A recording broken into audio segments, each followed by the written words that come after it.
Bismillahirrahmanirrahim. A'udzubillahi minasyaitonirrajim. Bismillahirrahmanirrahim. Assalamualaikum warahmatullahi taala wabarakatuh.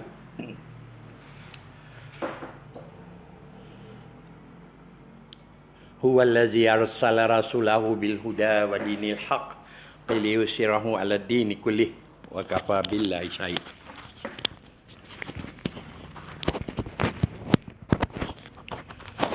Fa in tawallaw faqul hasbiyallahu la ilaha illa huwa alayhi tawakkaltu wa huwa rabbul arsyil azim.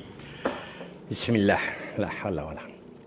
Allahumma salli ala sayidina Muhammad abdika wa nabiyyika wa rasulika nabiyyi ummi wa ala alihi wa sahbihi wa sallim tasliman anada ma ahata bi'i ilmuka wa qattu bihi qalamuka wa ahsahu kitabuk warḍallahumma an sadatina Abi Bakrin wa Umar wa Utsman wa Aliin wa anis sahabati ajma'in wa anit tabi'in wa tabi'ihim bi ihsanin ila yaumiddin. Subhana rabbika rabbil izzati amma yasifun wa salamun alal mursalin walhamdulillahi rabbil alamin.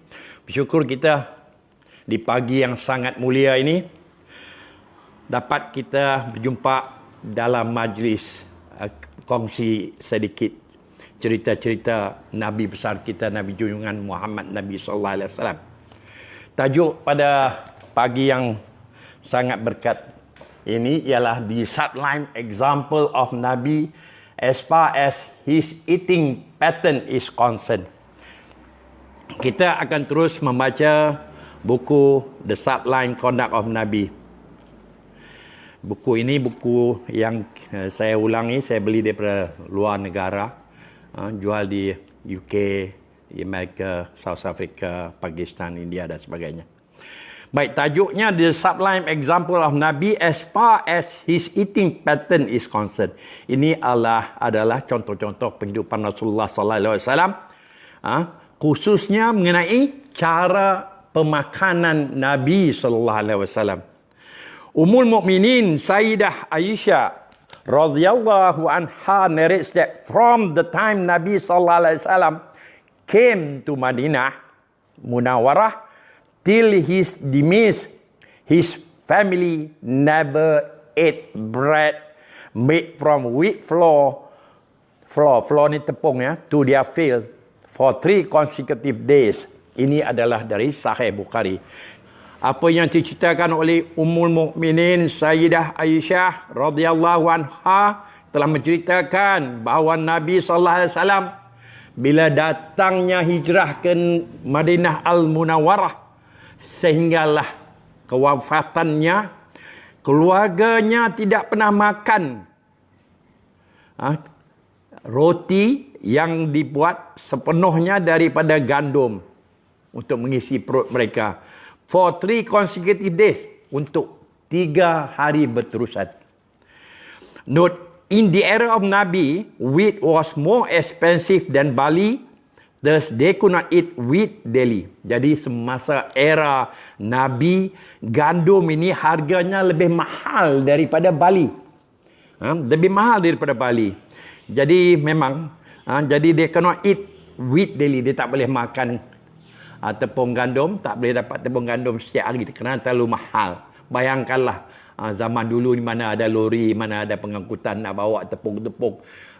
Kalau di Madinah Munawwarah ni masya-Allah padang pasir. Padang pasir. Sayyidah Aisyah radhiyallahu anha narrates that Nabi sallallahu alaihi wasallam never ate barley bread to his field for 2 nights consecutively since his arrival in Madinah Munawwarah till his demise. Sehingga dia wafat, dia tak makan berterusan makan roti, roti tepung gandum untuk mengisi perutnya 2 hari berturut-turut ya. Sayyidah Aisyah says that Nabi and his family would not light a fire in the house sometimes for a month at a time. They would survive on dates and water. Jadi di sini dicerita lagi yang daripada Sahih Bukhari. Sayyidah Aisyah radhiyallahu anha menceritakan yang Nabi dan keluarganya tidak pernah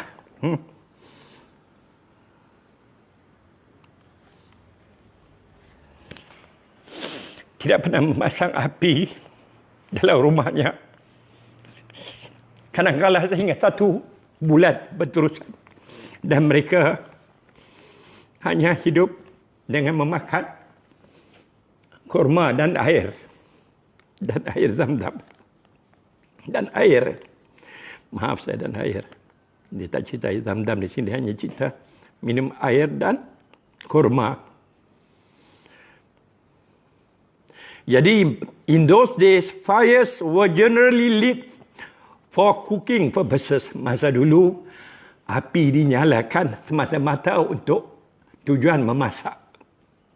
However, since there was no food to cook, there was no need for a fire. Jadi, bila tidak ada makanan, tak perlu.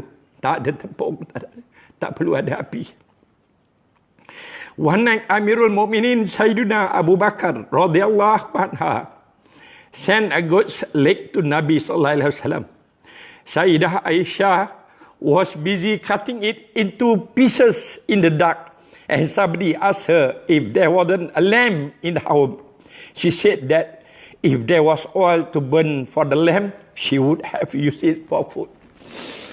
Pada satu malam cerita dia, Amirul Mukminin Sayyidina Abu Bakar telah menghantar kepada Nabi kaki kambing. Sayyidah Aisyah sibuk memotong kaki kambing itu. Kemudian ada orang melihat dan datang bertanya, tidakkah ada lampu di rumahmu? Dia kata, kalau ada minyak, aku akan guna untuk masak. Jadi mana mereka tinggal dalam kegelapan. A narration in Musnad Ahmad reported by Sayyidina Abdullah ibn Abbas radhiyallahu anhu said Nabi would go to bed hungry for nights on end, and his family also would not have any food to eat. Most of the time he would eat barley flour bread.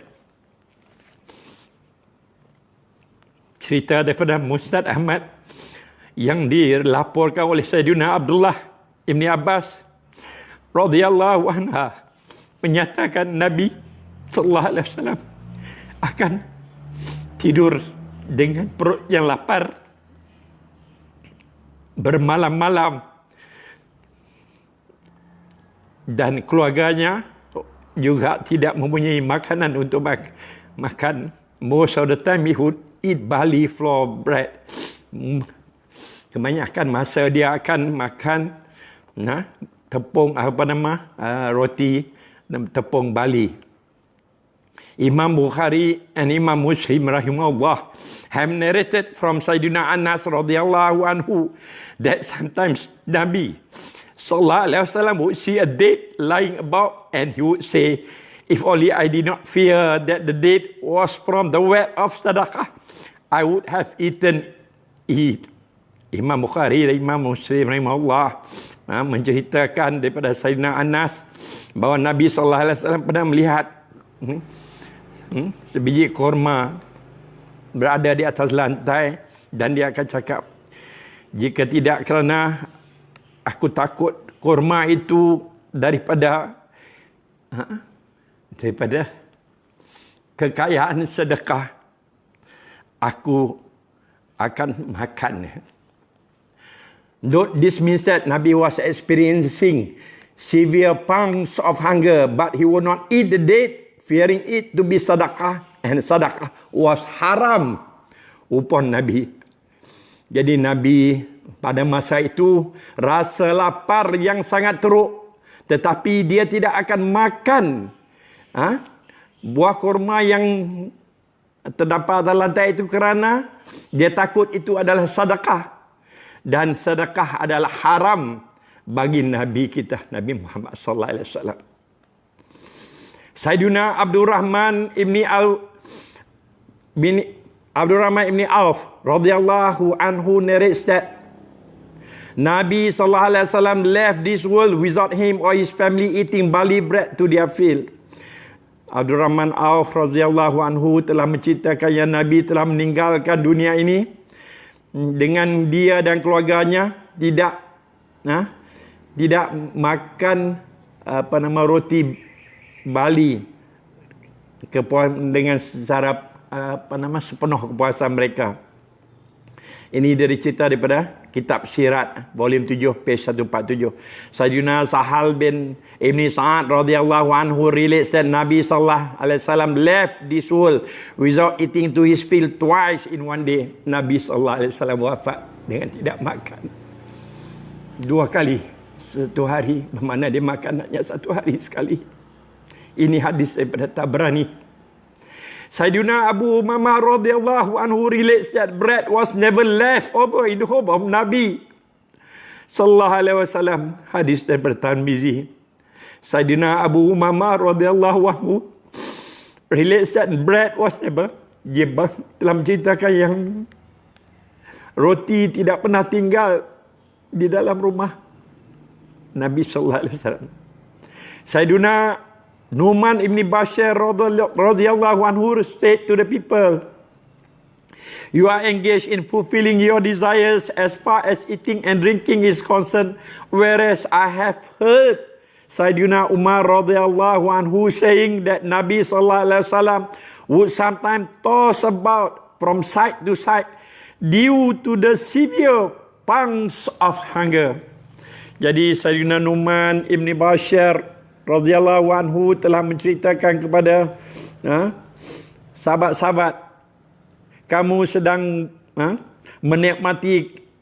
memenuhi kenikmatan kamu dengan makan dan minum. Whereas I have heard, padahal saya telah mendengar cerita daripada Sayyidina Umar radhiyallahu anhu yang mengatakan yang Nabi sallallahu alaihi wasallam kadang-kadang memusing dia, toss. Dia musing kiri kanan, memusing ketika tidur. Ketika tidur, memusing kiri kanan. Kerana kelaparan yang amat sangat. He could not even lay his hand on poor quality dates to satisfy his hunger. Dia sehingga tidak sanggup meletakkan tangannya di atas kurma yang tidak tinggi dia punya kurma yang jenis murah. Karena Nabi sallallahu alaihi wasallam takut itu adalah sedekah, dia tak akan makan. Sayyidina Anas ibn Malik radhiyallahu anhu relates that one Sayyidah Fatimah radhiyallahu anha brought a piece of bread to Nabi sallallahu alaihi wasallam. Nabi asked her what she had brought, and she said that she had baked bread but did not feel good about eating it herself. And she brought it to Nabi sallallahu alaihi wasallam. Nabi sallallahu alaihi wasallam told her that this was the first morsel of food that was entering his stomach after 3 days.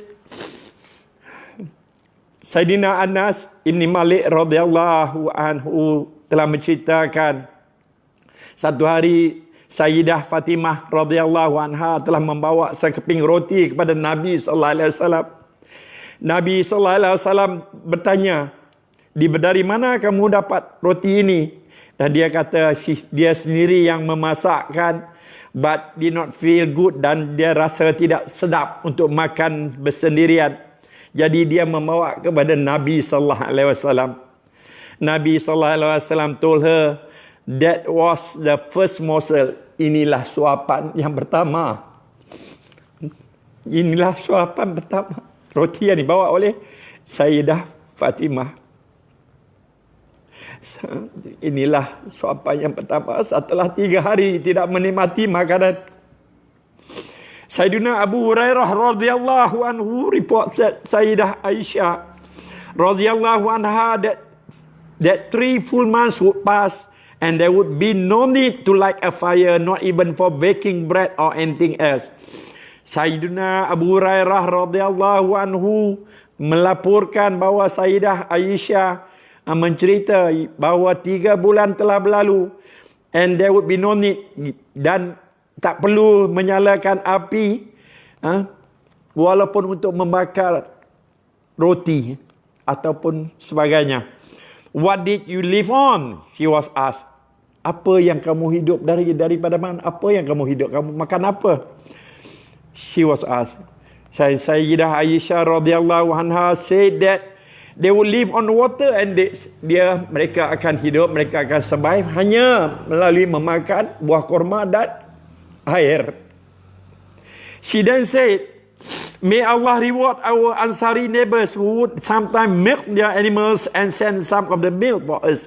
Dia kata, Sayyidah Aisyah radhiyallahu anha kata, mohon agar Allah membalas jasa baik orang-orang Ansari, jiran-jiran orang Ansar yang akan memerah susu dan memberi kepada keluarga Nabi sallallahu alaihi wasallam. Ini adalah sahih Bukhari.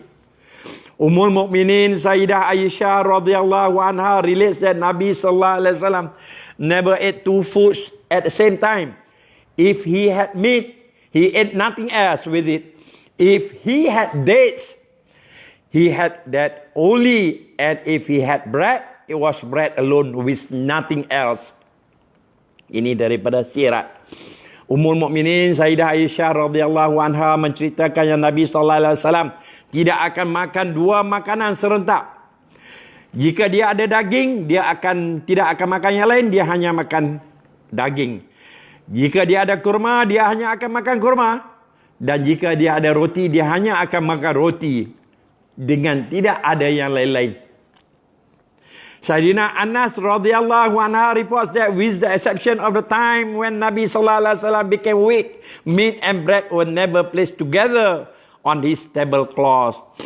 Sayyidina Anas radhiyallahu anhu reports that with the exception of the time, with the exception of the time, dengan suatu masa tertentu Nabi sallallahu alaihi wasallam akan menjadi lemah, jadi daging dan roti will never place together, tidak akan diletakkan bersama di atas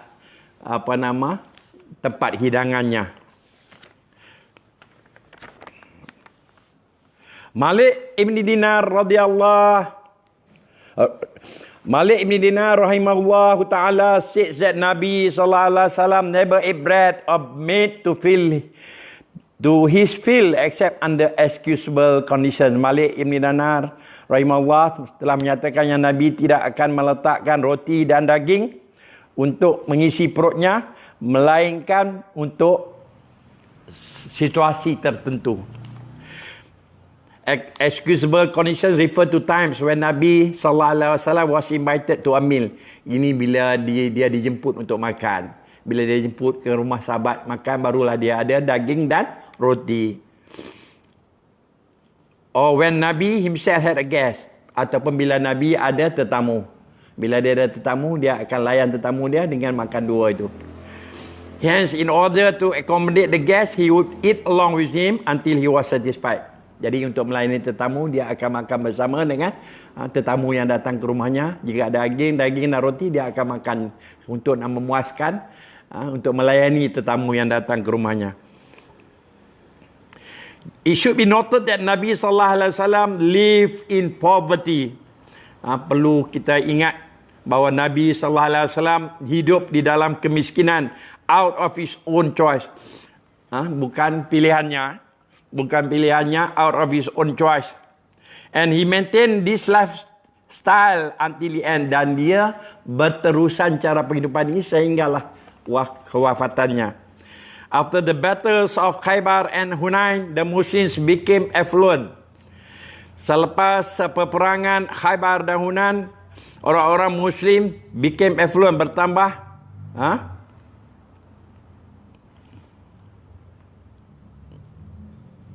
Jadi bertambah ni, became. However, Nabi sallallahu alaihi wasallam always distribute his share of the booty among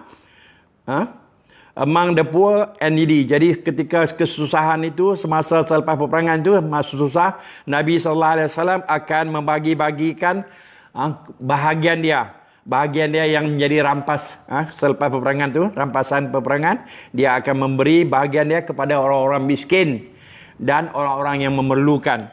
Sayyidina Sa'ad ibn Abi Waqqas radhiyallahu anhu says that there was a time when I was the seventh among the seven followers of Nabi sallallahu alaihi wasallam.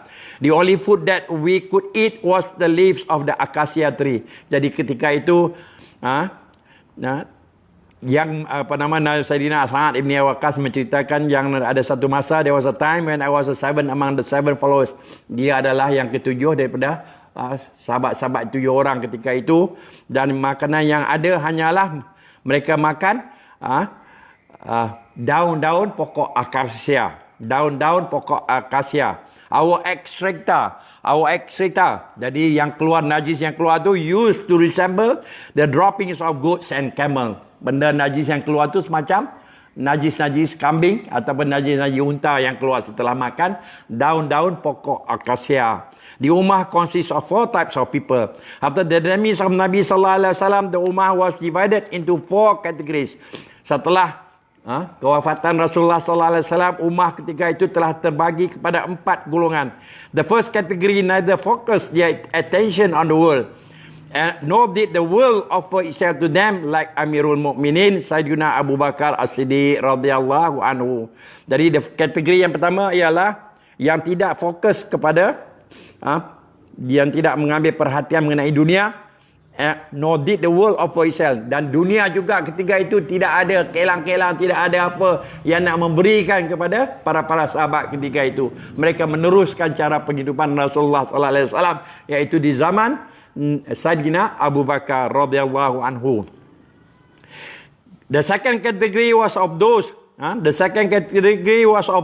who did not focus their attention on the world, but the world presented itself to them, like Amirul Mukminin Sayyidina Umar Al-Faruq radhiyallahu anhu.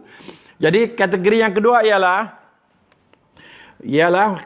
semasa mereka-mereka yang tidak langsung fokus mengambil perhatian mengenai perkembangan dunia ketika itu, tetapi dunia telah presented itself, but the world presented itself. Dunia telah menyediakan, mungkin ada sedikit kemajuan, bukan ada kelang-kelang, tidak ada, tetapi mungkin ada benda-benda yang kelebihan sikit masa itu, iaitu semasa Sayyidina Umar Al-Faruq radhiyallahu anhu. The third category was of those who directed their attention towards the world, and the world also focused on them, like the rulers of Bani Umayyah. Jadi kategori yang ketiga adalah mereka yang memberi tumpuan kepada dunia, dan dunia juga fokus kepada mereka, seperti mana pemerintah Bani Umayyah. The fourth category is of those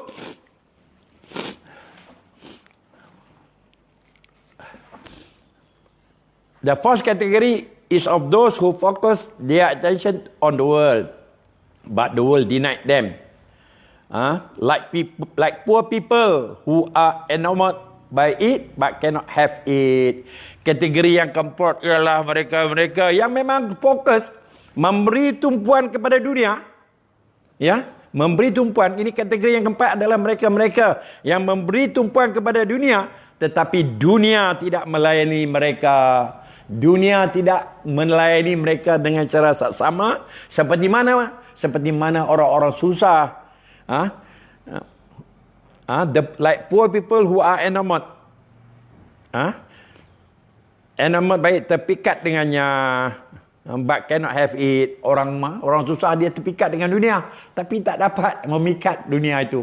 Macam mana kehidupan kita sekarang, orang susah, nak sangat dunia ni, segala-galanya nak handphone lah, nak apa segala-galanya nak, tapi dunia tidak dunia tidak melayani mereka. Mereka masih lagi dengan cara penghidupan miskin.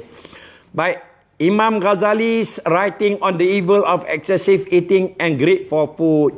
Imam Ghazali rahimahullahu ta'ala telah menceritakan mengenai evil, mengenai kerosakan. Mengenai kerosakan apabila kita melebihi, terlalu lebih makan dan tamak dengan makanan-makanan. A constant desire to eat is the root of countless sins. A constant desire to eat is the root of countless sins. This leads to an urge to satisfy the sexual appetite. Sexual appetite. Sexual appetite. And when one is a slave of one sexual passion, his desire to attain wealth increases, as most sexual desires cannot be fulfilled without wealth. Baik. A constant desire ada, iaitu kemauan yang berterusan untuk makan. Berterusan adalah satu dosa. Terlalu banyak sangat nak makan, berterusan nak makan adalah satu dosa.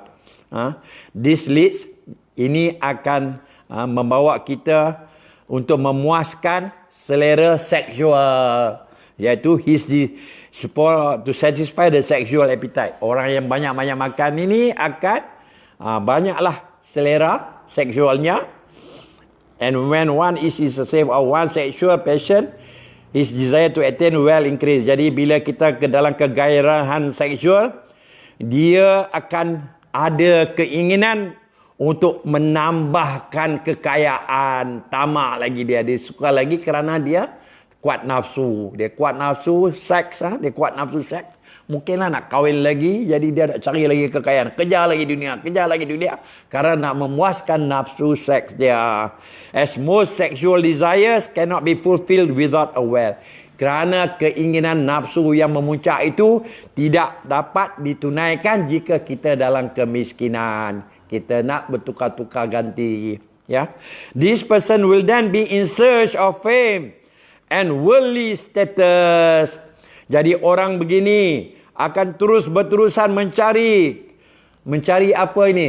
Mencari popularity, fame dan kedudukan dunia yang baik baginya. Dia nak mencari pangkat dan status dia, mencari pangkat dan harta, pangkat dan kedudukan yang tinggi lah dalam masyarakat. As well is more easily obtainable, kerana kekayaan itu mudah didapati oleh setengah golongan. If one acquires a degree of popularity and fame. Jadi setengah golongan ini dia mudah mendapat kekayaan jika dia popular dan terkenal. Now that the desire for wealth and fame have combined, a person will be on the highway of demoralization. Jadi keinginan untuk mencari kekayaan dan kemasyhuran telah bersatu padu, dan seseorang itu akan ada di lebuh raya, jalan yang mengecewakan. Dia akan berada di jalan yang mengecewakan. Boastfulness. Jadi kebanggaan, jealousy, malice, enmity, and host of other evil accomplish as he goes along. Baik. Boastfulness, kebanggaan dia, cakap besar, dia jealousy, malice, cemburu, cemburu, kecurangan dunia ini. Enmity adalah permusuhan, and a host of other evil accomplice, rakan sekutu yang jahat. Ini semua rakan-rakan sekutu yang jahat ni bercakap besar lah, jealous ni. Semua kebendaan ni akan berterusan, macam-macam akan datang lagi. Eventually he will have all the perfect tools to destroy his iman. Jadi dia seterusnya akan mempunyai segala peralatan, segala ramuan-ramuannya semua berada dalam dirinya untuk menghancurkan penghidupannya, menghancurkan iman dia, hancur iman dia, and he will be vanquished. Dia akan dikalahkan. Dia akan vanquish, dia akan kalah. Which is why the hadis declares that hunger is more rewarding. Sebab itulah hadis telah menyatakan bahawa kelaparan itu lebih lagi kita mendapat banyak manfaat dekat dengan Allah Subhanahu Wa Taala. Bila kita lapar, kita dekat dengan Allah. Bila kita kaya, kita lupa diri, kita lupa Allah, kita lupa agama. Bila dah terlalu kaya, mudah dapat harta, mudah dapat segala kebendaan, makanan penuh-penuh berlimpah dalam rumah. Masya Allah, tidak akan sembahyang kerana perut penuh. Perut diisi penuh dengan makanan. Lambatlah bila azan pun lambat kita nak mendirikan solat. Lebih-lebih lagi sekarang ni dikurung ni kerja makan ya. Pagi, petang, siang, malam ada setengah lah. Setengah ni dia gila makan. Beli banyak-banyak, pergi supermarket ke kedai-kedai runcit, beli habis roti-roti kadang habis makan. Manda-manda apa yang ada tu beli penuh. Sebulan punya ration dia simpan setiap hari. Anak-anak kerja duk makan tak habis-habis. Maka mereka akan lupa diri, lupa Allah. Mereka tak ingat lagi kepada segala amalan-amalan yang patut kita kerjakan. Baik, 7 benefits of eating less. Ada 7 kelebihan untuk kita makan kurang makan. Nabi SAW said that the worst utensil that a man can feel is the stomach.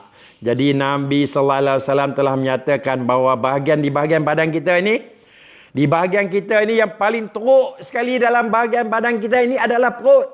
Nabi SAW menyatakan, perut ini adalah satu tempat yang memusnahkan diri kita, penghidupan kita.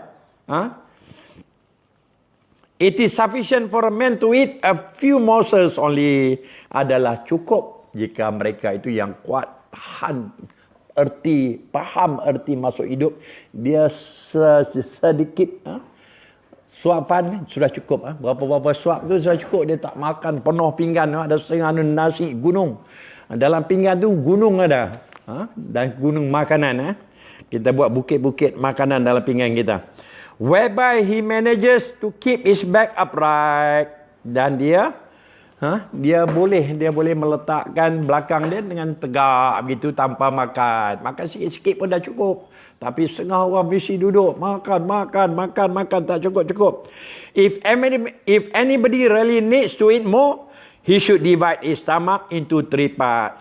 Sesiapa sahaja yang nak makan banyak, diceritakan di sini oleh Imam Ghazali rahimahullahu taala, kita patut membahagikan perut kita ini kepada 3 bahagian.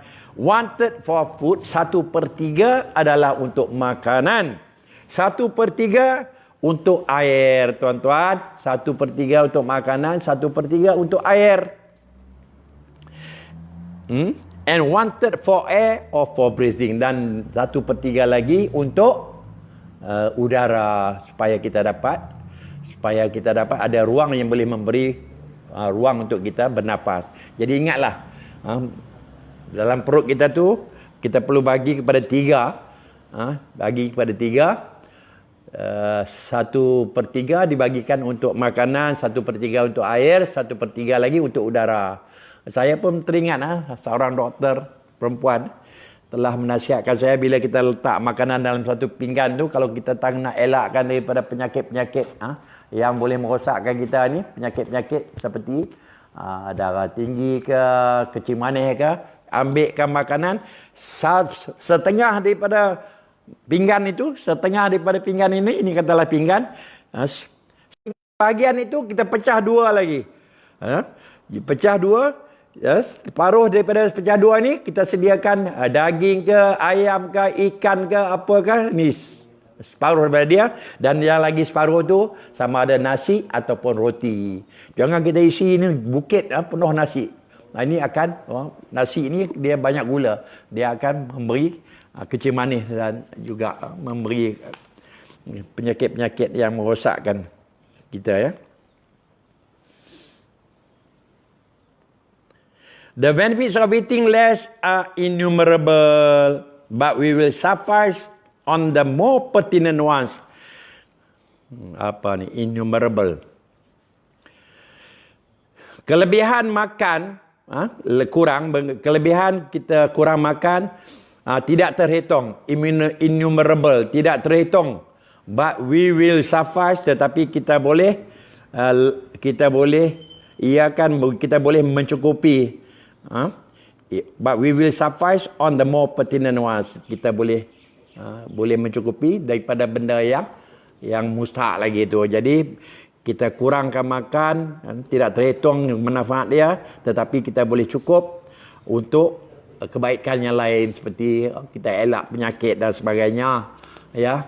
Kita kenang, kita boleh ingat macam mana kehidupan susah, kita akan jadi orang yang lebih baik. Kita sanggup bersedekah kerana mengenangkan macam mana rasa tidak mempunyai makanan. Firstly, baik. Yang pertamanya 7 benefits of eating ni nak cerita ni. 7 benefits of eating less. 7 perkara yang kelebihan 7 perkara di atas kurang banyak makan. Pertama, the heart remains clean. Yang pertama, jantung kita remains clean.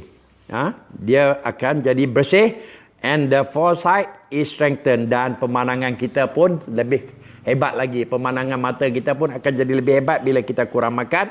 Excessive eating results in stupidity. Makan berlebihan akan membawa kita menjadi bodoh. Ini buku ni cerita, bukan saya yang kata ya. Dia kata kalau kita banyak makan, kalau anak-anak kita bagi banyak makan, dia akan jadi benak, otaknya akan jadi benak. Dia akan jadi bodoh. And it makes the eyes of the heart blind. Dan dia akan menjadikan mata hati kita buta. Dia akan menjadikan mata hati kita buta. When a man is deprived of intelligence, he will never attain the recognition of Allah. Bila seseorang itu diheret jauh daripada kebijaksanaan, dia tidak akan lagi mendapat keimanan yang baik. Dia tidak lagi dapat the true recognition of Allah, dan Allah tidak lagi yang menerima dia sebagai orang yang beriman. Orang yang beriman ni kena jaga panca indera kita kena jaga. Segala-galanya hak Allah. Kalau kita salah guna panca indera kita, Allah tidaklah senang dengan kita. Secondly, yang kedua, the heart will soften. The heart will soften, and a person will experience more enjoyment in his devotion. Jadi dia, the heart kita, jantung kita ni akan jadi lembut, dan seseorang itu akan experience, akan mengalami lebih keseronokan dalam melakukan amal ibadat, keseronokan dalam pengabdian kita kepada Allah Subhanahu Wa Taala. Bila kita kurang makan, masya-Allah, kita kurang makan, tumpuan kita lebih bila kita melakukan amal ibadat. Bila nak makan banyak, nak bergerak pun jadi susah. Sebab tu ular dia telankan kambing ke, telan ke ayam ke, dia tak bergerak, cukup makan. Jadi janganlah kita makan lebih-lebih lagi nak tidur malam. Kalau makan banyak-banyak, masya-Allah, nak sembahyang subuh, masya-Allah, orang azan pun susah. Tak apalah lagi, syaitan mendatang, tak apalah. Jadi kita dah penuh perut, tak apalah, tunggulah sampai dah matahari keluar barulah nak bangun. Ini akan jadi rosak kita ya. When a person's stomach is empty, he sincerely humbles himself when communicating with Allah. Tabarakallah. Jadi bila seseorang itu perut dia kosong, dia akan dengan secara ikhlas, dia akan jadi orang yang betul-betul humble. Humble himself.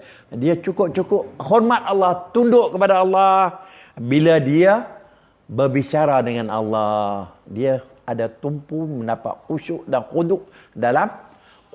khuduk dalam melakukan amal ibadat. And he experienced sensations of joy in those moments. Ya. Dan dia akan menikmati keindahan melakukan amal ibadat. Seronok dia bila melakukan amal ibadat adalah satu perkara yang luar biasa. Orang-orang yang beriman, bertakwa ni, dia kurang makan, dan bila dia melakukan amal ibadat, dia akan mendapat kekhusyukan yang luar biasa. The fear and humility will increase, and there are keys to the... Kat mana? Thus, fear and humility will increase, and these are keys to the true recognition of Allah. Jadi, sifat takut kita, kita rasa rendah diri akan meningkat, dan inilah kunci-kunci untuk mudahkan kita, mengabdikan diri kita, takut kepada Allah, yakin mengenai penghidupan akhirat yang sangat-sangat baik. Kehidupan akhirat ada yang terbaik. bukan kehidupan dunia. Tetapi ramai kita ni cinta, kejar. Kita kejar tak habis-habis, kejar dunia. Kita kejar dunia, suka sangat dunia. Ada kereta, beli lagi kereta, tukar kereta. Ada lagi motor, beli lagi, tukar lagi motor. Ada rumah, semua dah cukup, dah lama segala-galanya dah ada. Dah tukar lagi, ni raya nak dekat dia, habis tukar perabot-perabot apa semua. Inilah kita mencari kebendaan, mencari keseronokan dunia. Baik, thirdly, the rebellious nerve. Thirdly, the rebellious nerve, carnal self, is subdued. Jadi kita punya nafsu-nafsu ni akan turun, subdued, akan tenang. And naturally, when the enemy is powerless, a person will be able to worship Allah tabarakallah. Jadi bila musuh-musuh kita ni, nafsu-nafsu kita ni sudah tidak ada kuasa, maka seseorang itu akan mudah dia melakukan amal ibadat dengan segala kemudahan, kesenangan. Tak ada lah gangguan banyak makan ni, tak habis-habis. Jadi dia ingat nak makan lagi. Walaupun kita nak makan, kita ingat lagi martabak pula nak makan. Lebih-lebih lagi kita dah dekat dengan bulan Ramadan. Ini ada hikmah ni. Apa yang duk kurung ni semuanya ada hikmah. Kurang-kurangnya kita akan dapat suatu pembersihan jiwa. Jadi bila kita kurung ni, ingatlah, dekatlah kita dengan Allah. Banyaklah melakukan amal ibadat. Banyaklah solat-solat sunat ni, semuanya kita buat. Solat duha, solat witir, solat tasbih. Masa ni nak kita belajar buat solat tasbih tu. Dia kata solat tasbih ni kalau boleh buat setiap hari. Kalau tak boleh, seminggu sekali. Tak boleh seminggu, sebulan sekali. Tak boleh sebulan, setahun sekali. Kalau tak boleh juga, setahun sekali. Sepanjang umur sekali lah. Kita buat sekali. Solat tasbih. Kalau boleh orang yang baik, setiap hari dia mentasbihkan diri. Memuji-muji Allah. Hampir-hampir 20 minit ke 30 minit cara kita macam mana kita bertasbih. Menghadap Allah SWT. Lagi solat awabin, solat sunat, semua kita buatlah. Kita duduk di rumah lah, malam-malam dulu masjid tak mau pergi, surau tak mau pergi. Okey, sekarang ni kita latihkan, beli buku-buku kitab-kitab pasal amal ibadat. Kita latihkan diri kita. Bulan Ramadan pun dekat, kita pun tak tahu sama ada pasar-pasar Ramadan akan buka. Kalau tak buka pun bagus, syukur, alhamdulillah. Kita boleh lawan nafsu kita makan. Apa yang ada kita makan. Rasulullah dulu boleh makan apa yang ada saja. Kadang-kadang sehari sekali saja dia makan. Itu pun kata ada roti, makan korma dengan air. Baik, yang ketiga. Jangan tadi ketiga tadi ya. Tenang, jiwa kita akan tenang bila nafsu kita boleh kawan, jiwa tenang. When the enemy is powerless, a person will be able to worship Allah. Bila musuh kita, nafsu tu dah tak ada kuasa lagi, kita senang untuk menghadap Allah SWT. Unflinchingly, whereby the doors of eternal bliss will open for him. Unflinchingly, dengan tidak berasa gentar. Yang mana sekarang pintu-pintu kebahagiaan abadi akan buka kepada kita. It is for this very reason that when Nabi SAW was offered material benefits, he remarked, I desire to eat one day. I desire to eat one day and remain hungry the next day. Jadi Nabi SAW bila diberi, sambung dia, so that I may exercise gratitude when satiated and patience when hungry. Itulah Nabi SAW. Dia pernah ditawarkan material benefit, tawaran material, kebendaan. Kebendaan, ditawarkan kebendaan, makanan ke apa, dia jawab apa? Saya lebih suka saya makan sehari sekali, besoknya dan saya akan lebih suka besok saya biar lapar. So that ambil exercise supaya saya dapat lebih membahagiakan diri, tunduk menikmati amal ibadat kepada Allah dengan lebih tenang, khusyuk dan khudu dalam kita mengerjakan Allah dengan perut lapar.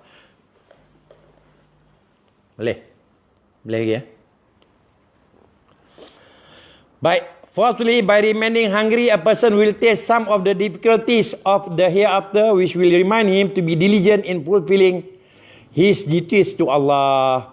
Jadi dengan cara kita membiarkan kita lapar, seseorang itu akan dapat taste, dapat rasa bagaimana susahnya penghidupan di ini.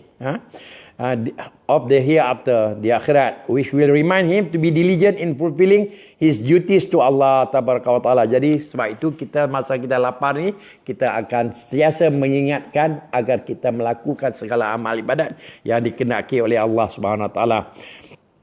Thus, one who is constantly being reminded about the punishment of Allah will not incline to evil of any type. Jadi seseorang itu yang selalu diingatkan mengenai hukuman-hukuman Allah nanti di akhirat. Jadi dia akan melakukan perbuatan, dia akan mengingatkan dia untuk melakukan perkara-perkara yang terbaik. Will not incline to evil of any type. Baik. Fifthly, all the desires of man are subsequently subdued. Semua nafsu-nafsu kita ni akan kemudiannya ditundukkan, and a man feels no temptation. Dia tidak ada godaan. Hence, love of the world will leave his heart. Jadi cinta kepada dunia akan lari daripada diri kita. Zunun Misri rahimallahu ta'ala says that whenever he feel his belly, he inevitably committed some sin, or the intention to sin played havoc with his mind. Jadi Zunnun Misri rahimahullah telah menyatakan yang bila dia isi makanan, dia tidak dapat inevitably tidak dapat dielakkan untuk dia melakukan sedikit dosa, or the intention to sin played havoc, untuk melakukan kerosakan. Bila kita isi penuh perut ni, kita nafsu kita banyak, jadi kita lebih dekat dengan iblis juga. Bila iblis telah mengawal, bila kita banyak makan, iblis duduk dengan kita. Kita ingat tu. Ummul Mukminin Sayyidah Aisyah radhiyallahu anhu stated that filling the belly was the first innovation that plugged the ummah after the demise of Nabi sallallahu alaihi wasallam, and this subsequently lead the ummah to material indulgence.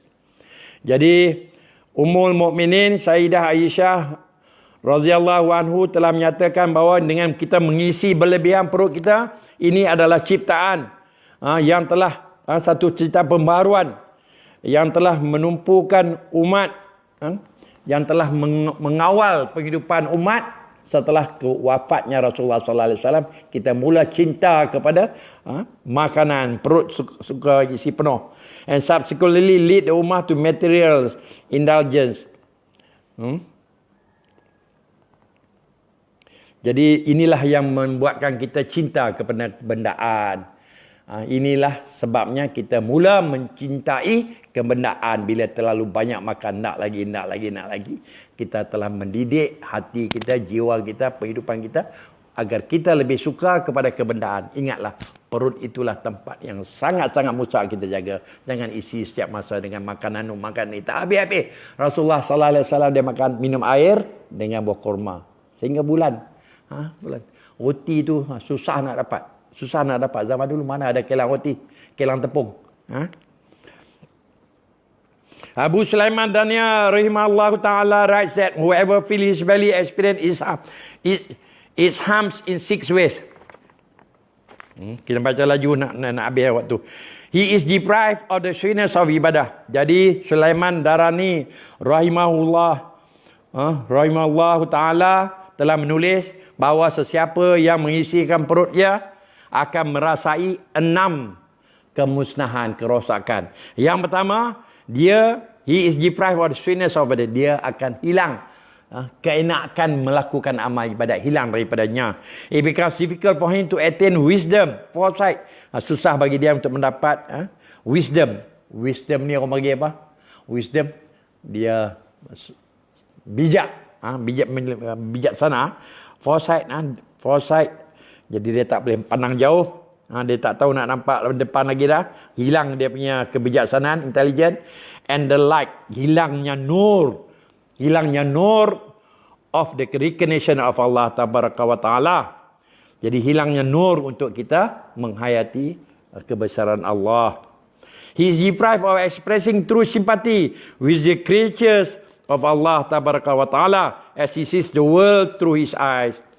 Jadi dia telah dihalang untuk memberi simpati yang sepenuhnya mengenai penciptaan Allah ini. The stomachs become heavy. Perut pun jadi besar. Bila kita terus makan, perut pun jadi berat. His carnal desires will increase tremendously. His carnal desires. Carnal desires, hawa nafsunya akan memuncak.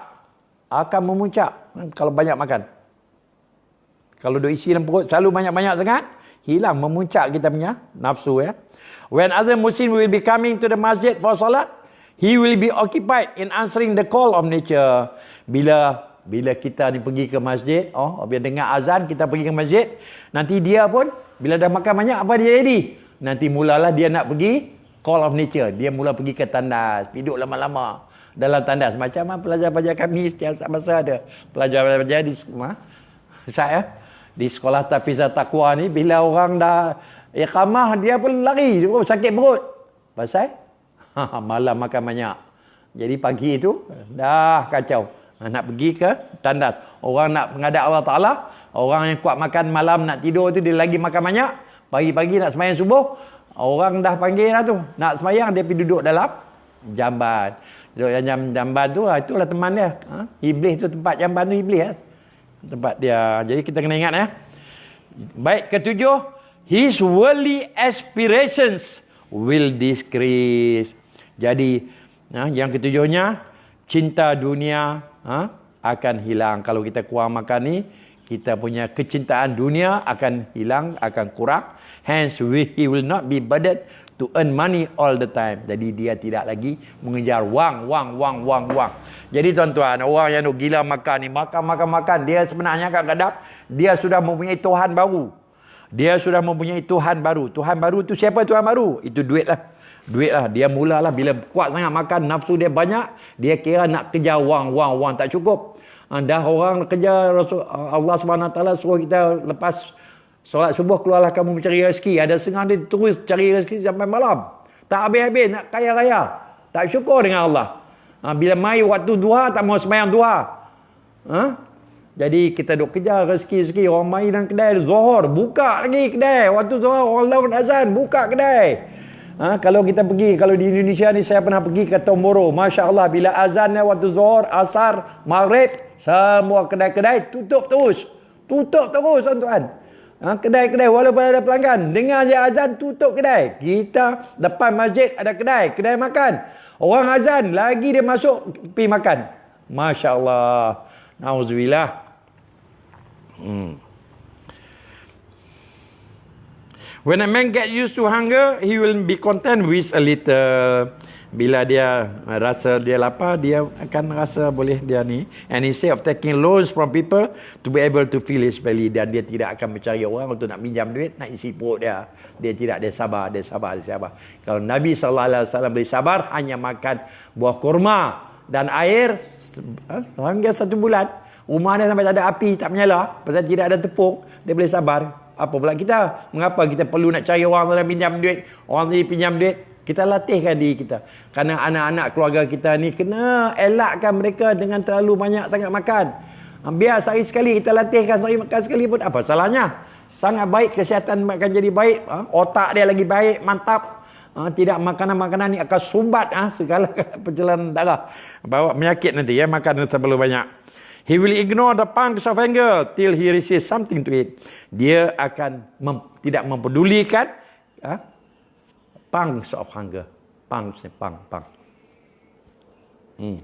Yang orang panggil kelaparan yang sangat teruk. Dia boleh sabar. Sehingga dia dapat merasai nikmat makanan. Kalau inilah, dia cari rezeki, dia dapat rezeki, berusaha jadi buruh ke apa ke, dia akan rasa nikmat. When anybody told Ibrahim Ibn Hadam rahimallahu ta'ala that a certain commodity had become expensive, he would say to the person, when anybody told, bila Ibrahim Adam ni ada orang datang maklum pada dia that a certain commodity, yang ada antara barang-barang ni, dapur ni sudah menjadi mahal. Macam sekarang ni barang-barang semua jadi mahal. Barang-barang sekarang ni jadi mahal kerana kurung. Tiba-tiba mahal. Padahal barang-barang penuh nak kedai. Tapi dinaikkan harga. He would say to the person, jadi Ibrahim ini Adam akan cakap kepada orang yang bagi maklum kepada dia yang barang-barang ni, makanan ni semua sekarang dah naik harga. Dia kata, berhentilah kamu desiring it, and you will decrease its worth. Kamu, dia suruh berhenti untuk kita mengejarnya, dan you will decrease its worth, dan kamu akan menurunkan nilai makanan itu. Nak nasi ayam lah, itulah, inilah. Duit selalu kita nak pakai banyak duit beli ni. Tapi kalau kita makan benda-benda apa yang macam mana ikut contoh Rasulullah ada contoh yang terbaik. Jika kita ikut, you have honored the item by hankering after it. So drop its status by forsaking it. Dia kata kerana kita sangat mendambakan, kita sangat hendakkan benda itu, jadi kita berhentikan, kita letakkan dia, kita minggirkannya, kita elakkan dari makanan-makanan yang berlebih-lebihan. Grab ni ada telefon Grab hantar, masalah apa yang ada, apa nak kita tak tahu kedai yang Grab hantar ni masakannya macam mana, kita pun tak tahu. Selalunya orang Muslim duduk kerja, tiba-tiba hari tu orang bukan Muslim mari tukar masak, habis kita duk order food. Dia tak tahu kedai-kedai seronok sangat nak makan-makan, kita tak tahu siapa yang masak. Lebih baik kita masak sendiri. Method of ridding oneself from the habit of filling the belly. Naturally, it is impossible to quit this habit overnight. Dia kata tidak mudah kita nak buangkan budaya kita makan ni dalam masa dalam masa paling dekat ni. Sudah. Hence a person should decrease one morsel from his daily amount of food. Jadi kita kurangkan suapan kita tu kurang. Kalau setiap hari kita makan 20 suap, kita kurang. Cuba ada 10 kita kurang. Lepas tu kurang. Kita ikut je cara Rasulullah. In this way, over a period of month, dalam masa 1 bulan, he will eat 1 or 2 slice less. Dia akan hilang. Roti ni dia bilang 2 keping dah hilang, jadi 1 keping dia. Kalau selalu nak makan 4 keping, kita separuh kita kurang. Tinggal 2 keping cukup. Minum dengan air, tak payah Milo, tak payah ini semua merosakkan kita. Nak susu lah, lemak manis kena. Ada kecil mana yang bubur susu lagi. Ada kawan saya lah, bukan di sini, dia duduk jauh di Siam. Dia ada kecil mana, dia buka satu tin. Masya-Allah. Saya tengok, masya-Allah, dia apa dia buat agak-agak susu, padahal dia ada kecil mana. Saya tengok, saya giling kepala. Teh susu sama bau susu, tak takut langsung, tak bau besar. InsyaAllah tak apa, kita berdoa lah supaya dia dapat petunjuk, supaya dia jaga, pentingkan kesihatan. And we will not experience difficulty in doing so, dan insyaAllah dia tidak akan susah untuk cuba mengurangkan makan. When a person eventually reaches the desired level, he should now concentrate on decreasing the number of times he eats and the type of food he eats. Jadi satu tahap tu dia akan menumpu untuk dia kurangkan. Doa lah, kita kena doa tuan-tuan, doa banyak, kita berzikir kepada Allah setiap masa, pagi, petang, siang, malam. Berzikirlah kita, bertasbih kepada Allah, bertasbih, bertahmid, bertahlil, bertakbirlah kepada Allah SWT setiap masa. Iblis akan lari daripada sentiasa mendekap kita, jadi kita akan dekat, mudah untuk kita melakukan perkara-perkara sunnah. Kita akan ikut cara hidup Rasulullah. On decreasing the number of times he eat and the type of food he eat, dia akan kurang jenis makanan dan jenis makanan jenis makanan dan berapa kali yang dia makan, dia akan kurang. Sages as far as the amount of food consumed is concerned, there are 3 types of eating, 3 tahap pemakanan. Highest is the stage of siddiqin. Dia ada 3 tahap cara pemakanan ini. Yang paling tinggi ialah siddiqin, dia true slaves of Allah. Yang ni adalah siddiqin, iaitu hamba yang benar Allah. Hamba Allah yang sebenar-benar. Allah Subhanahu Wa Taala yang sebenar-benarnya ialah siddiqin. To eat that amount of food where if one has to decrease the quantity, one would lose his life or his sanity. Jadi to eat the amount of food, nak makan satu makanan tu, where if one has to decrease the quantity, jika dia perlu mengurangkan, one would lose his life or his sanity. Dia akan, setengah dia sanggup korban diri dia. Dia sanggup kurang makan. Eating more than this minimum, in the case of people who are on this level, would mean that one is filling one's belly. Jadi ini hebatlah orang yang siddiq ini, dia jaga betul-betul makanan-makanan. Jadi kita seboleh-bolehnya kita nak tempat yang terbalik. Kita ikutlah cara-cara para sahabat, cara Rasulullah semua sekali. Paling mustahil kita ikut. Baca kitab-kitab macam mana cara pemakanan Rasulullah, para sahabat semua kita baca juga. Inilah sebagai panduan kehidupan kita. Sahal bin Abdullah At-Tusari rahimahullah ta'ala writes that the salah of the person who sits due to the punch of anger is superior to the salah of one who stands due to strength gain from filling his belly. Masya Allah. Sahal bin Abdullah rahimahullah yang telah menulis bahawa solat seseorang yang duduk dengan penuh kelaparan adalah lebih tinggi, lebih mulia, lebih hebat di sisi Allah dibandingkan dengan seorang yang berdiri.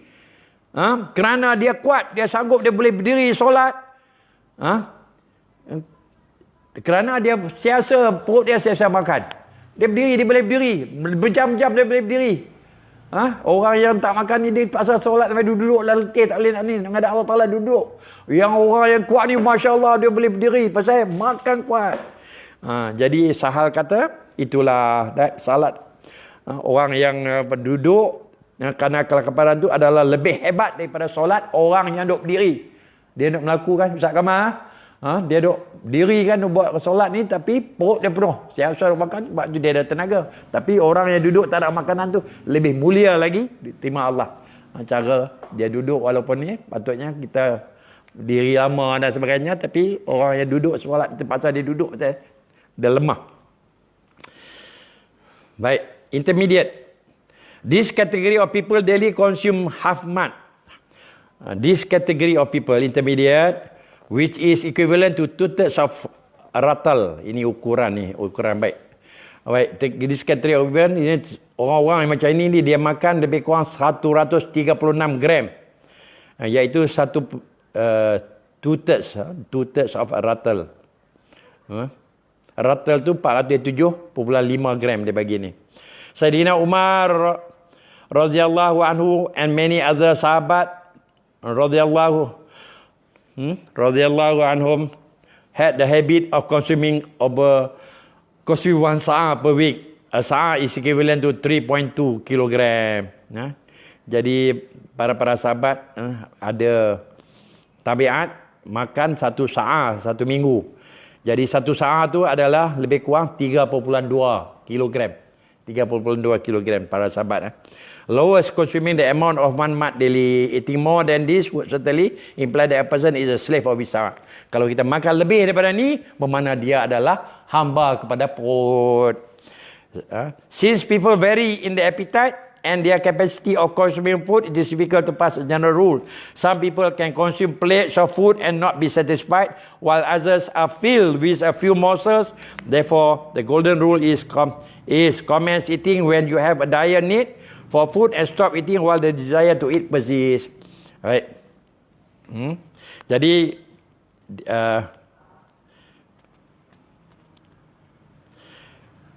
setengah orang ni dia ada selera untuk makan banyak, dia ada selera dan sangat susah untuk dia nak ikut peraturan yang benar, peraturan yang kemas. Some people can consume plates of food and not be satisfied. Ada orang makan pinggan-pinggan banyak, tapi masih lagi tak puas, nak makan lagi, tambah lagi.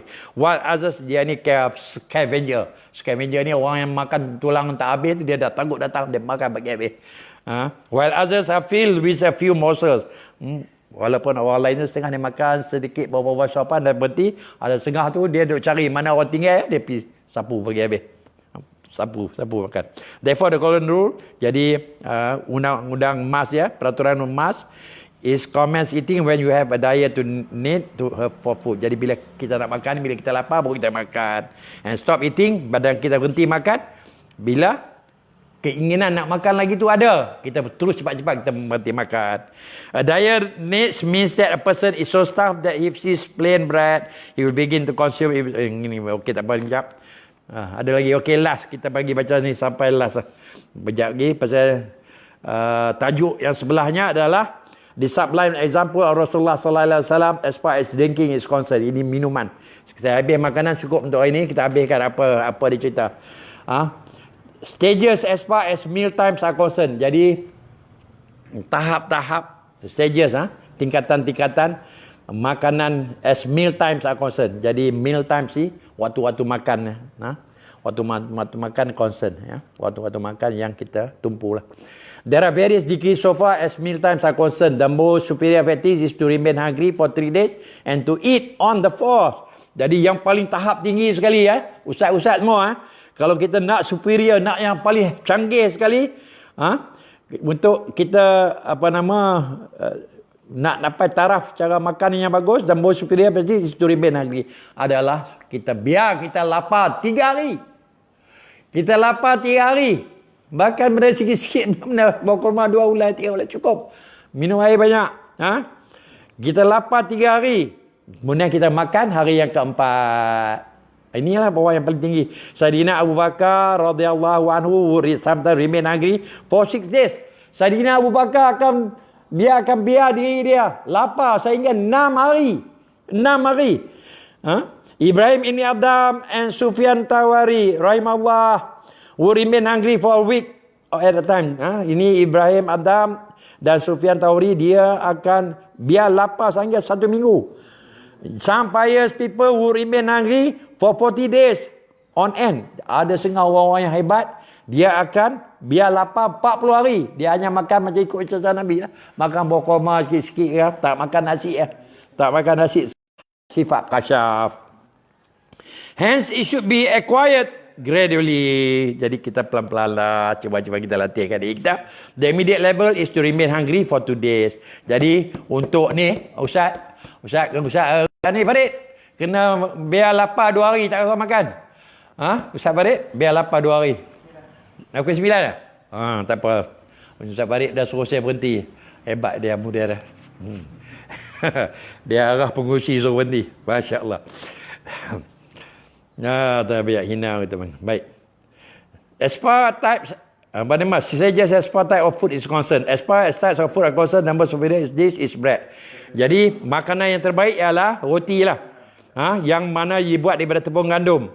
Eaten with a curry. Ini as far as types of food are concerned, the most superior dish. Yang paling hebat sekali jenis makanan ialah kita makan roti, makan dengan kari. The lowest level is to eat only bread which is made with barley flour. Yang lower, yang paling rendah sekali ialah kita makan roti yang dibuat daripada tepung barley. Remember that this is a despicable habit to eat more food regularly. Tabiat hina untuk makan selalu. Tabiat hina untuk makan selalu. Sayyidina Umar Al-Faruq advised his son, "Oh my son, sometimes you should eat bread and meat or bread and ghee, clarified butter, or milk and bread, or vinegar and bread, or olive oil and bread, or salt and bread, and sometimes bread alone." Jadi Sayyidina Umar menasihatkan anak-anaknya, "Wahai anakku, sekarang kala kamu hendaklah makan roti dengan daging, ataupun roti dengan ghee. Ghee ni minyak sapi, ataupun dengan butter, ataupun milk, ataupun dengan susu dengan roti, ataupun cuka dengan roti, ataupun minyak olive. Minyak olive ni minyak apa orang panggil? Minyak olive oil. Minyak zaitun. Astagfirullah. Minyak zaitun dengan roti, ataupun roti dengan garam. Roti dengan garam pun okey. Dan kadang-kadang tu kita makan roti sajalah. Kalau dah tak ada ni, kita makan roti saja cukup. Makan roti dengan air. Sayyidina Umar's advice is directed to those who have the habit of eating curry, etc. on a regular basis. Jadi Sayyidina Umar dia menasihatkan jangan kamu duk makan banyak, selalu makan dengan kari. What is the need for curry? Apa perlu makan kari ni? Apa perlu ni? Jadi sifat marah, pandai baran. In the case of those who are desirous of Allah, Subhanahu wa ta'ala, love and strive to attain His recognition. One who desires Allah, Tabarakallah ta'ala, is prevented from indulging the joys of this temporary life. Jadi janganlah kita suka makan-makan benda-benda yang mewah-mewah. Tidak ada apa-apa benda yang sangat enjoy. Certain pious people suppress their urge for material pleasures for 10 or 20 years. Setengah orang-orang yang hebat, ulama-ulama yang ini terbilang, dia akan tekankan kehendak nafsu dia ini sampai berpuluh-puluh tahun. Dia duduk hidup secara sempurna, kurang tak mau nak beli tukar perabot, tukar sejak tukar raya dah dekat tukar perabot. Ada setengah ulama sampai 20 tahun. Apa yang ada tu pakai. Not well. Jadi 20 years. Nabi SAW also said that the worst people of his ummah are those whose bodies are nourished with exquisite and costly dishes. Nabi SAW telah menyatakan umat dia yang paling teruk. Nabi menyatakan umat dia yang paling teruk adalah mereka-mereka yang badan mereka penuh dengan makanan-makanan yang mewah. Yang begitu ni yang paling mahal, suka makanan-makanan yang mewah, makanan ini, betul lah. Umat dia yang paling teruk. Such people are utilizing all their resources for the sake of food. Mereka akan menggunakan segala nikmat-nikmat yang Allah Ta'ala kurnia kepada mereka untuk membeli makanan-makanan yang mewah, mereka makan. Inilah golongan-golongan yang Nabi kata golongan yang paling teruk sekali umat dia akhir zaman ini. Inilah golongan yang teruk. Dia makan. They indulge habitually in futile talk and are of no real words. No real words. Mereka ini hanya menghabiskan waktu mereka, sikap mereka ini dengan cakap-cakap. Tak habis-habis cakap benda-benda yang kosong. Yang tidak ada nilai, sebarang nilai tidak ada. Tak habis-habis cerita politik, tak habis-habis. Makan banyak-banyak cerita politik. Apa dia habiskan waktu mereka dengan cara hidup yang tidak sempurna. Masjid tutup sekarang ni, orang tak suka. Dulu ada masjid, ada surau, tak mau pergi sembahyang. Sekarang ni suka. Lagi nak cakap politik, tak boleh jumpa kawan. Itu pun mungkin banyaklah main WhatsApp. Sekarang ni main WhatsApp. Kerjaan pun bagi free WhatsApp ni, Masya Allah. Janganlah kita banyak kita hantar WhatsApp nasihat-nasihat agama. Kita lakukan amal ibadat seolah-olah kita nak mati besok. Kita nak mati besok. Kita sekarang dikurung, tak payah keluar kerja. Duduk. Duduk. Kalau di Australia saya dengar kata akan lock selama 6 bulan. Kerjaan tanggung bagi makan 6 bulan. Kita tak tahulah. Nak tahu bukan? Allah juga yang Maha mengetahui. Baik. Note well, it should be noted that nowadays since people are weak. Jadi, ni catatan. Kita patut ambil perhatian bahawa sekarang ni manusia ni sangat lemah. It is not permissible to engage in this type of eat less exercise. Janganlah kita makan kurang cepat-cepat. Kerana kita lemah, jangan kita terus lompat, kita tak makan. Jangan. Dia kata, as it is wajib, compulsory to maintain one's health. Kerana adalah wajib untuk kita menjaga kesihatan kita. Jangan terus pula kita tak makan. Carilah makanan setiap hari kita cari. Syah Abdul Haq Muhaddis Dehlawi rahimahullah ta'ala writes that it is wajib to consume the necessary amount of food. Adalah wajib. Syah Abdul Haq ni dia menceritakan adalah wajib untuk kita makan setiap hari, which the body needs in order to maintain optimum health. Untuk kita mendapat kesihatan yang paling tinggi. Eating so little that one does not have the energy to complete one's ibadah is forbidden. Jadi kalau kita kurang makan sehingga kita tidak boleh nak laku ibadat pun lemah sangat, ini adalah dilarang. InsyaAllah tuan-tuan, saya minta maaf jika ada apa-apa yang tersalah cakap. Maklum sajalah, ini semuanya dalam bahasa Inggeris. Jadi saya pun dah lama tak sekolah, jadi tak tahulah bahasa saya. Apa yang saya cakap guna ni. Ada kawan juga yang tolong-tolong bagi kat saya ni. Anak-anak ada bagi-bagi perkataan-perkataan yang perlu kita tahu. Baik, hari lain kita akan baca the sublime example of Rasulullah SAW as far as drinking is concerned. Assalamualaikum warahmatullahi wabarakatuh.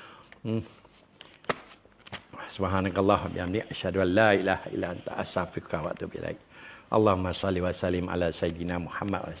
Ya Allah, kurniakanlah kepada kami segala ilmu-ilmu ini agar kami sentiasa ingat dan kami dapat amalkan apa yang terbaik, apa yang Rasulullah sallallahu alaihi wasallam lakukan.